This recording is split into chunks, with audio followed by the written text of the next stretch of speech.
पाकिस्तान के पास रिजर्व्स कितने हैं? एक्सप्रेस ट्रिब्यून की आज की स्टोरी देखें। हमारे पास टोटल जो पैसा है वो है $8 अरब।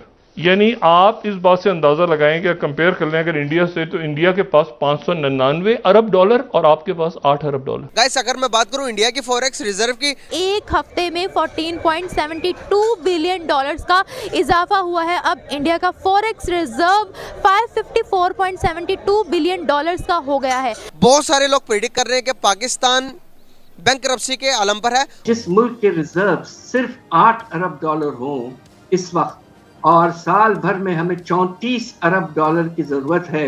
ये कहता है कि हम डिफॉल्ट नहीं करेंगे, हम तो डिफॉल्ट कर गए।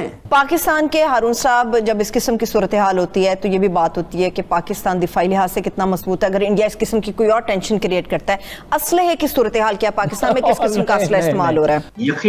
यकीनन हम इस वक्त एक क्राइसिस में फंसे पड़े। जो बाइडेन अपनी हुकूमत से ये कह रहा है कि इस मुश्किल की घड़ी में हमारी मदद करने वाला है इंडिया। बड़े अफसोस के साथ, मतलब एक रिस्पॉन्सिबल सिटीजन ऑफ पाकिस्तान होने के नाते मैं यहाँ पे कहना चाहता हूँ, वो ये यार कब तक हम अमेरिका और उसका रशिया पे हम डिपेंड, यार क्यों, हम उनसे क्यों ले, हम खुददार कौम नहीं है। हम ये अपील करते हैं नरेंद्र मोदी से कि वो हमारी मदद करे, हमारे मुल्क में आकर बेहतरीन पॉलिसीज बनाए, बेस्ट पॉलिसीज बनाए। और आप तो you have already defaulted. Debt आपका क्या है आपको पता है? 80% ऑफ जीडीपी। मोदी के नाम पर वहां पर अपने लोगों को बहलाया जा रहा है, मोदी के नाम पर अपने लोगों को काम डाउन किया जा रहा है। हमारे पास बेस्ट माइंड्स है दुनिया के आलमी लेवल के, इतने नेचुरल रिसोर्सेज है, यार हम खड़े नहीं हो सकते, हमारे कर्जे हम नहीं उतार सकते। कल को आप ये मान लो, अगर आपको गेहूं चाहिए, सब्जी चाहिए, तो आप बोलो ना भारत को, वही आप दे दो। अगर आप लेना ही नहीं चाहते, आप मांगना ही नहीं चाहते, तो हम कहां से दें? जो किसी से खुद मांगने वाला है वो किसी को क्या देगा?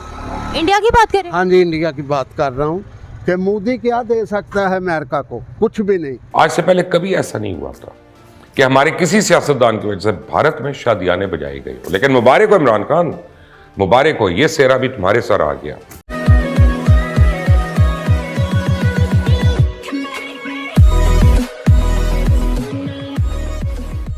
नमस्कार दोस्तों। अब ज़्यादातर ये कंपैरिजन होती है कि भाई पाकिस्तान के पास कितना रिजर्व पड़ा है और इंडिया के पास कितना रिजर्व पड़ा है।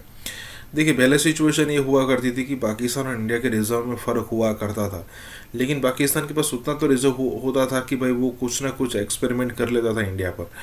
लेकिन अगर पिछले दिनों से देखो तो 3-4 बिलियन से ज़्यादा उनके पास है नहीं, और वो भी उन कंट्रीज़ के दिए हुए हैं, सऊदी और यूएई जैसे कंट्रीज़ के दिए हुए हैं, कि ना ही वो खर्च कर पा सकते हैं, ना ही उसको निकाल पा रहे हैं कि या किसी को दे पा रहे हैं। कहने का मतलब ये है कि पाकिस्तान के पास कुछ है नहीं वैसे। अब अगर इंडिया के पर्सपेक्टिव से देखिए तो इंडिया के पास रिजर्व में बढ़ोतरी इसीलिए होती जा रही है क्योंकि इंडिया के पास कई सारे स्रोत हैं इनकम के। ठीक है, अब यहाँ पर अगर आप बात करो कि जीएसटी हर महीने 1,40,000 से लेकर 1,50,000 करोड़ का जीएसटी कलेक्ट होता है। अगर आप पेट्रोल की कीमत देखो तो रशिया से आज भी परचेज जो कर रहे हैं वो सस्ते दाम में कर रहे हैं, लेकिन जो प्राइस है वो अभी भी कम नहीं हुए। तो कहने का मतलब ये है कि वो है। उसके अलावा और भी डायरेक्ट इनडायरेक्ट टैक्सेस जो है, मतलब ये दोनों सबसे बड़ी इनकम के स्रोत है, इनकम के सोर्सेज है, और उससे अच्छा खासा पैसा यहाँ पर जनरेट होता है। और ऐसा नहीं कि गवर्नमेंट खर्चा नहीं करती, गवर्नमेंट अच्छे खासे खर्च करती है। यहाँ पर एक्सप्रेसवे की अगर आप बात करो जो यूपी में बन रहे हैं, या फिर दूसरे जो ये आयुष्मान भारत है, कि इंडिया के तकरीबन 50 से 60 करोड़ लोग ऐसे जिनको इसकी लाभ मिल रहा है, सुविधाएं मिल रही है, जिसमें आप 5 से 10 लाख रुपए तक की जो हॉस्पिटल का खर्चा है वो आपको देने की ज़रूरत नहीं पड़ती। मतलब कई सारी चीज़ें हैं, तो पैसा आता है तो ये सारी चीज़ें होती है। इसी के साथ ही वीडियो शुरू करते हैं। और हाँ दोस्तों, सुपर थैंक्स के जरिए हमारी मदद करना ना भूलें। When it comes to the floods, when it comes to the humanity in the neighborhood, वहाँ पे क्या मतलब what India is doing? So G20 में आप वो कह रहे हैं कि जी इंडिया को जो डेवलपिंग वर्ल्ड के जो इश्यूज हैं उनको देखना होगा और उसको चैंपियन करना होगा और उसके इंटरेस्ट को देखना होगा। लेकिन when it comes to Pakistan, India जो है वो उसने एक पॉइंट रखा हुआ है दहशतगर्दी, बिकॉज वो समझता है कि इससे वो उसको सो आप समझते हैं कि विद पाकिस्तान की जो इंटरनल प्रॉब्लम्स जो हैं वो तो ऑब्वियसली एक है हमारे problems, but with this biasness, this attitude of India, do you think this is going to serve things? देखिए चीमा से मैं जवाब दूंगा। पहली बात, जब हम 200 कंट्रियों में दवाई दे रहे हैं उसमें पाकिस्तान का भी नाम आता है। ऐसा है नहीं कि आपके यहाँ दवाई नहीं आती, ऐसा है नहीं आपके यहाँ वैक्सीन नहीं, वो नहीं आई। अगर आप कल बोले कि हमें भारत से मदद नहीं चाहिए, आप एक खुद मुख्तार मुल्क है, और responsible and respectable country, we can not put you down, we can not force the help on you. अगर आप बोलोगे हमें हेल्प चाहिए, अगर हम तब मना कर दें नहीं भाई हम आपकी हेल्प नहीं करेंगे, दहशतगर्दी का मसला, आपके ह्यूमैनिटेरियन क्राइसिस में मदद नहीं करेंगे, दहशतगर्दी का मसला, पर अगर आप चाहे सामने से माए बोले चीमा साहब ले लो, आप बोले मैंने तो जरूरत ही नहीं, और मैं मांगे तुझसे, मैं कुछ मांगा तुमसे, हम ऐसे दे रहे हो, तुम चौधरी बने फिर रहे हो। तो ये अगर श्रीलंका में हमने मदद की, बांग्लादेश में मदद कर रहे हैं, बांग्लादेश की टेक्सटाइल इंडस्ट्री लिटरली हमारे उस पर चल रही है। अगर आज हम कॉटन देना बंद करें, we can dominate that industry, नहीं कर रहे ना, कॉटन दे रहे हैं ना उनको। श्रीलंका में भी हमने multi billion dollar credit line दी, सामान भेजा, दवाई भेजी, वो भेजी, पर तब भी श्रीलंका ने वो चाइनीज शिप डॉक होने दिया। और चाइनीज शिप भी कौन डॉक होने गया? राजपक्षे जाने से 2 घंटे पहले वो फाइल साइन करके गया। बट मेरा कहना ये है, नेपाल को पीछे हेल्प चाहिए थी, हमने दी, श्रीलंका को चाहिए, बांग्लादेश को चाहिए, मालदीव्स को चाहिए, ऑपरेशन कैक्टस से लेके कहीं की भी हिस्ट्री उठा के देखिए, वी ऑलवेज हेल्प मालदीव्स। और यहाँ पे अगर पाकिस्तान का लास्ट टाइम वो एक अर्थक्वेक आया था, तब ने हेल्प की, पर आपकी बार अगर आप उसमें बैठे कीजिए हमें भारत से हेल्प लेनी नहीं, चीमा साहब आपकी इज्जत है, आप खुद मुख्तार मुल्क है, बट आप फिर उसमें क्या कर सकते हैं? आप जर्मनी से हेल्प लेने जाते हो, अमेरिका से हेल्प लेने जाते हो, आपको भारत से हेल्प नहीं लेनी। तो देखिए, अगर सब्जी मंगानी है, गेहूं मंगाना है, दवाइयाँ चाहिए, दवाइयाँ तो आपके खैर जा ही रही है, दवाइयाँ नेवर स्टॉप। अगर आपके यहाँ कल को आप ये मान लो, अगर आपको गेहूं चाहिए, सब्जी चाहिए, तो आप बोलो ना भारत को भाई आप दे दो, राइट?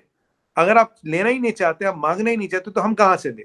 कल को आप बोलो हमें भारत से दवाई नहीं लेनी, example, you can import, there is a 1 minute ordinance आप ला सकते हो, import of drugs from India banned. फिर बोलोगे यार आप हमें दवाई नहीं देते। अगर आपने खुद एक ऑर्डिनेंस लाया कि भारत की दवाई नहीं आएगी, तो भारत दवाई भेजेगा कहाँ से? ये तो आपको खुद देखना पड़ेगा ना, वेयर डू यू स्टैंड। कहते हैं ना सर, देखिए जो सो रहा उसे जगा सकते, जागे हुए को जगा नहीं सकते। आप तो जाग रहे हो ना, अगर कोई सोया, कोई मुसीबत में, चलो उसकी मदद करते हो, जाग के करा भाई मुझे कुछ नहीं चाहिए, आपसे नहीं चाहिए मुझे, तो जिद तो वहां है ना। ट्रेड मिनिस्टर आप अपॉइंट करते हो, फिर भुट्टो साहब कहते हैं this is not the time to trade with India, this is not the time to talk with India.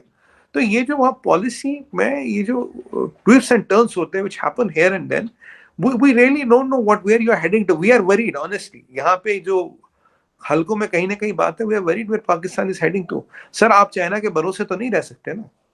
Definitely you cannot live by China. You could live by United States of America, but you cannot live by China. और मैं आपको सिर्फ एक बात सादा सी करके निकलता हूँ। देखिए, हर मुल्क के पास, जैसे घरों में होता है, अदारों में होता है, हर जगह कॉरपोरेशंस में होता है कि कुछ चीज़ें आप कहते हैं कि हम रिजर्व रखते हैं। रिजर्व से मतलब है कि बुरे वक्त के लिए रखते हैं, ठीक है, बचा के रख लेते हैं। घर में होता है कि जो चूड़ियाँ रखी हुई हैं, जेवर रखा हुआ है, कोई और चीज़ रखी हुई, कोई ज़मीन रखी हुई, कोई। अच्छा, इसी तरह से रियासतें जो हैं वो अपने पास रिजर्व्स रखती हैं। वो रिजर्व एक ज़माने में सोने में अभी भी रखते हैं, लेकिन ज़्यादातर ये होता है कि डॉलर्स में रखे हुए हैं। ब्रिटेन वुड के से पहले, मैं उस डिटेल में नहीं जा रहा, उससे पहले जो है वो सोने में था, ठीक है, उसके बाद फिर ये हो गया डॉलर में चला गया, फिर वो 70 की दहाई में ख़त्म हो गया, पहले डिटेल में बात कर चुके हैं। अच्छा, अब हम एक चार्ट देखें ज़रा कि दुनिया में ये फॉरेन करेंसी अकाउंट इसलिए कि आपने पेमेंट्स करनी है, बाहर से कुछ मंगवाना है। तो चाइना के पास 3,480 अरब डॉलर्स हैं, 3,480। जापान के पास 1,376, स्विट्जरलैंड के पास 1,033 अरब डॉलर्स, रूस के पास 630 अरब डॉलर्स, हालांकि गोल्ड भी है उनके पास। इंडिया के पास 599 अरब डॉलर्स, ताइवान के पास 548, हांगकांग चाइना से अलग करें तो ये अलग है, 504 अरब डॉलर। सऊदी अरेबिया के पास 451 के ऑयल ऊपर नीचे हो जाए तो ये रिजर्व में पड़े रहे। साउथ कोरिया के पास 400, ये है। पाकिस्तान यानी इतने 100, इतने हजार। पाकिस्तान के पास रिजर्व्स कितने हैं? यानी हमारे पास कोई बुरा वक्त आए, कोई हालात ऊपर नीचे हो जाए, तो पाकिस्तान के रिजर्व्स कितने हैं? हमारे पास टोटल कितने पैसे हैं? एक्सप्रेस ट्रिब्यून की आज की स्टोरी देखें, हमारे पास टोटल जो पैसा है वो है 8 अरब डॉलर। यानी आप इस बात से अंदाजा लगाएं कि कंपेयर कर लें अगर इंडिया से, तो इंडिया के पास 599 अरब डॉलर और आपके पास 8 अरब डॉलर।